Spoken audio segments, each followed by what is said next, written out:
Brilliant Minutes, sponsored by Sinclair Heating and Cooling for 24/7 comfort on call. Well, hello, Brad. Happy Monday. Greetings, Chris. Greetings, everyone at home. I hope you saw it last night. Beautiful displays of the Northern Lights. Take a look at this view. Let's take it full screen so everybody can see it really well. This was from Peninsula State Park, which of course has some of the darkest skies.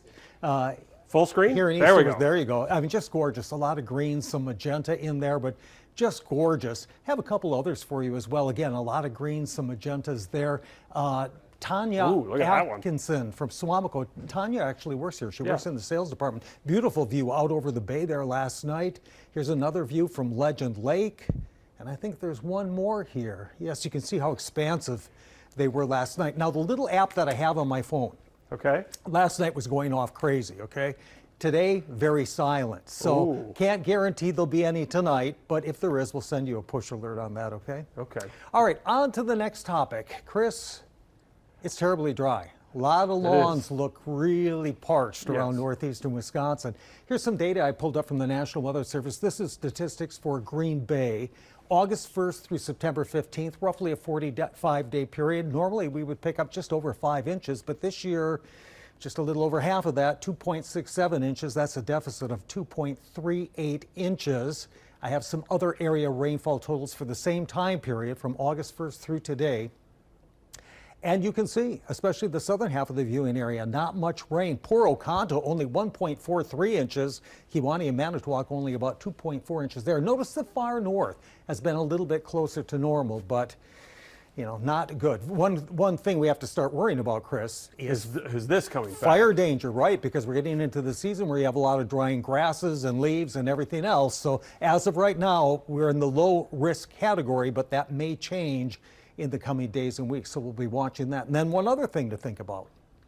In dry weather, fall colors are typically muted. They're not as vibrant. There's more yellows and browns and early leaf drop. Just simply shortens the entire fall foliage season. Speaking of which, I noticed this morning when I was walking the dog. This is my neighborhood. You can see it happening already. They're all brown, too. A lot of just brown and falling early, Well, so drove across the state this weekend. I saw some pretty brilliant reds already in some places. And it seems to be starting a little bit earlier than normal, I think. Maybe the dry temperatures, who knows? Or the dry conditions. Now, one other thing I wanted to mention, we do have a rain chance in the coming days, and meteorologist David Ernst will have your complete forecast coming up in Action News at 5. Now, one other thing I wanted to leave you with, because this came out from the Wisconsin Department of Natural Resources. They're asking for your help.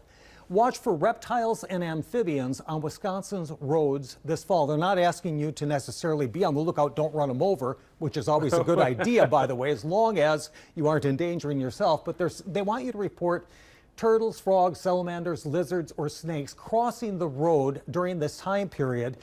They say that snakes and lizards kind of like to wander onto roads to warm up. So, that's another problem there. But if you see any reptiles or amphibians, they would like you to help notify the DNR so they can kind of get an idea where these populations are so they can work to help save them in the future. By the way, if you see any, they want you to actually file a report, and we'll tell you more about that in a moment. Take a picture, okay? If you just go to the DNR's website and search reptiles and amphibians, it'll take you to that section, and you'll find this form that you fill out, and you can attach your photo. So that's how you do that. And by the way, incidentally, fun fact from the DNR, over half of Wisconsin's reptiles are endangered, threatened, or of special concern and in need of conservation action. So it's one opportunity for, if you're so inclined, to help them do their job to protect all the beautiful things we have here. All right, Brad, thanks so much for that. We'll see you again tomorrow. Still to come here at 4:30.